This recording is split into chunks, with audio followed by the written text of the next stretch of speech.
Hello बच्चों, आइए प्रश्न को देखते हैं। वक्र fx बराबर में x की घात 2 प्लस bx माइनस में b पर बिंदु 1 पर खींची गई स्पर्श रेखा व निर्देशांक अक्षों से प्रथम चतुर्थांश में त्रिभुज बनाते हैं। ठीक है, मतलब ये बोला है कि दो तो निर्देशांक x अक्ष और y अक्ष और ये जो वक्र दे रखा है इसके बिंदु 1 पर खींची गई स्पर्श रेखा, ये तीनों मिलकर एक त्रिभुज बनाते हैं। तो हमें इस त्रिभुज का क्षेत्रफल ज्ञात कर दे रखा है, क्षेत्रफल दे रखा है हमें 2 के बराबर, तो b का मान हमें बताना है और प्रथम चतुर्थांश में ये त्रिभुज बन रहा है। तो हमें चारों विकल्पों में से सही विकल्प का चयन करना है। प्रश्न को हल करने से पहले इसकी मुख्य अवधारणा के बारे में चर्चा कर लेते हैं। मुख्य अवधारणा मुख्य अवधारणा में सबसे पहले हम लोग त्रिभुज का क्षेत्रफल ज्ञात करने का सूत्र लिख लेते हैं। अगर हमें आधार और ऊंचाई पता हो त्रिभुज की, तो त्रिभुज का जो क्षेत्रफल है वो बराबर हो जाता है। देखिए इस तरह से 1/2 गुना में आधार गुना में ऊंचाई, तो लिख लेते हैं आधार गुना में ऊंचाई। अब उसके बाद देखो आगे हम लोग बढ़ते हैं और कोई भी अपने पास वक्र दे रखा हो उसका उस पर स्पर्श रेखा का ढाल निकालेंगे और फिर एक बिंदु मिल गया तो स्पर्श रेखा का समीकरण भी हम लोग निकाल लेंगे। मान लो कि y बराबर एफ एक्स अपने को कोई वक्र दे रखा है, इस पर बिंदु स्थित है x1 y1। तो पहले तो क्या करेंगे, dy बटा dx निकालेंगे और इस पर बिंदु निकाल लेंगे x1 y1 रखने के बाद इसका मान लो ढाल m के बराबर आ गया। तो हम लोग स्पर्श रेखा का समीकरण कैसे निकालेंगे, y माइनस में y1 बराबर में m गुणा में x माइनस में x1। इस तरह से स्पर्श रेखा का ढाल निकाल लेंगे। अब देखिए आगे बढ़ते हैं और जैसा सवाल में हमें बोला है कि एक वक्र दे रखा है, पहले तो हम लोग एक कार्तीय तल बना लेते हैं इस तरीके से। देखिए ये अपना बन गया कार्तीय तल। कार्तीय तल में हम लोग एक वक्र को बना लेते हैं, इस वक्र से इसको ठीक कर देते हैं। देखिए एक त्रिभुज भी बनाना है, उस हिसाब से हमें वक्र बनाना पड़ेगा। तो देखिए जो वक्र है वो कुछ इस तरीके से जाने वाला है। अब इस वक्र को स्पर्श करता हुआ अपने पास एक स्पर्श रेखा जाने वाली है।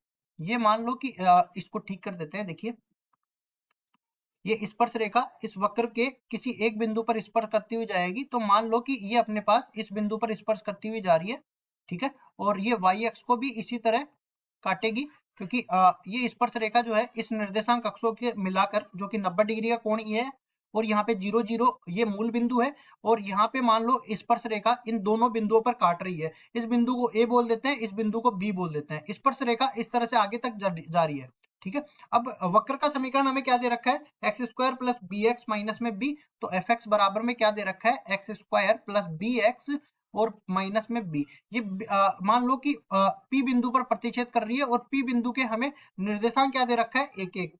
तो 1 1 इस वक्र को भी संतुष्ट करेगा।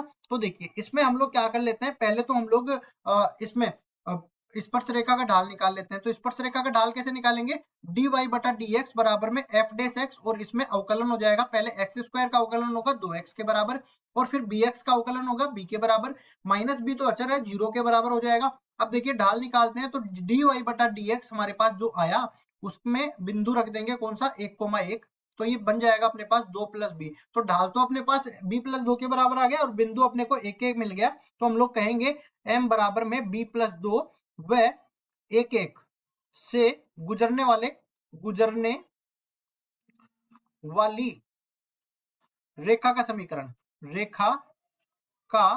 समीकरण। ये समीकरण किसके बराबर आ जाएगा, देखिए y माइनस 1 बराबर में m की जगह आ जाएगा b प्लस 2 और गुणा में x माइनस में 1 के बराबर ये आ जाएगा। इसको आगे हम लोग सरल करते हैं तो ये कुल मिला के इसको, ठीक है, इसी तरह रहने दो। हमें a और b बिंदु के निर्देशांक निकालने हैं। तो a बिंदु पर हम लोग जानते हैं ये x अक्ष पर बिंदु है, y निर्देशांक 0 होने वाला है। तो a बिंदु के लिए हम लोग कर देंगे क्या, y बराबर 0। तो यहाँ से क्या बन जाएगा, यहाँ पे देख सकते हैं -1 बराबर में b प्लस 2 और गुणा में यहाँ से रह जाएगा x माइनस 1। कुल मिला के x का मान किसके बराबर हो जाएगा, x का मान हो जाएगा माइनस में 1 बटा में b प्लस 2 और यहाँ पे प्लस का 1 हो जाएगा। तो ये इसको आगे सरल करते हैं तो b प्लस 1 बटा में b प्लस 2 बन जाएगा। तो इस बिंदु के a बिंदु के निर्देशांक क्या बन गए, b प्लस 1 बटा में b प्लस 2 और कोमा 0, इसके बराबर ये बन गया। अब देखो हमें b बिंदु के भी निर्देशांक निकालने हैं। तो b बिंदु के लिए क्या कर देंगे, हम लोग x का मान 0 के बराबर कर देंगे। x का मान जैसे ही 0 के बराबर होगा इसमें क्या बनने वाला है, देखिए y माइनस 1 तो इधर रहने वाला है, y माइनस 1 और दूसरी तरफ अपने पास क्या बन जाएगा, b प्लस 2 गुणा में माइनस 1। तो ये बन जाएगा b प्लस 2 गुणा में माइनस का 1। अब देखिए इसमें पूरे में y माइनस एक, y एक भी दूसरी तरफ चला जाएगा तो एक, ये माइनस का b माइनस का 2, कुल मिला के ये किसके बराबर बन जाएगा, माइनस b माइनस एक के बराबर, तो माइनस उभयनिष्ठ ले लेंगे तो b प्लस एक के बराबर बन जाएगा। मतलब कि ये जो अपने पास बिंदु आया b, इसके निर्देशांक होंगे 0, माइनस b और प्लस का 1, इस तरह से ये बन जाएगा।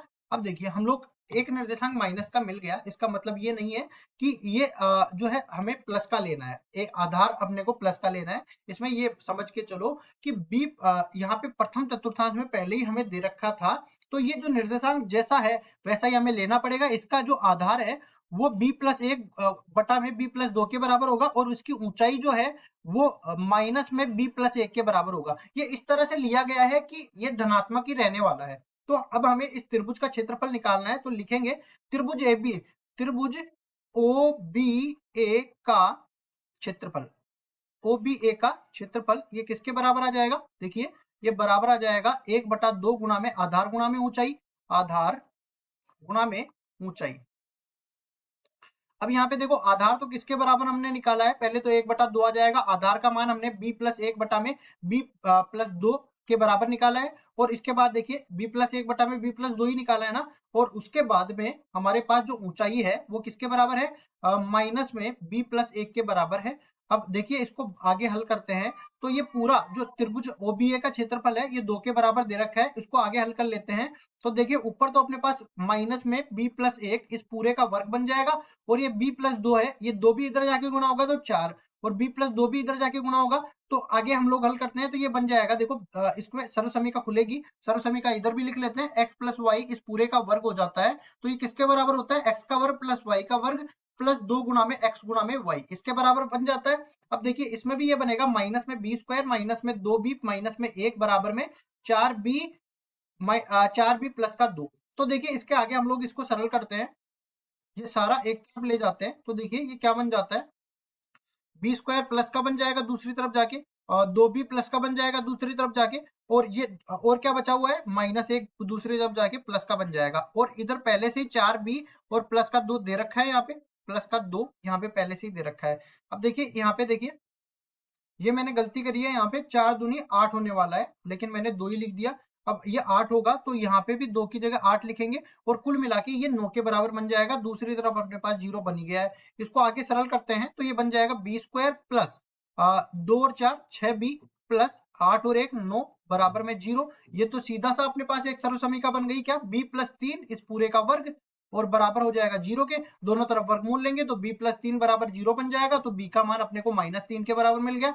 मतलब मैं कह सकता हूं कि अगर इन जो अपने पास वक्र पर स्थित एक एक बिंदु पर स्पर्शरेखा और निर्देशांकों से बना त्रिभुज जो है उसका क्षेत्रफल 2 दे रखा है, तो ये b का मान -3 के बराबर मिल गया, जो कि विकल्प नंबर सी में दे रखा है। सी विकल्प बिल्कुल सही उत्तर हो जाएगा। आशा करता हूँ ये सवाल आपको समझ में आया होगा। धन्यवाद।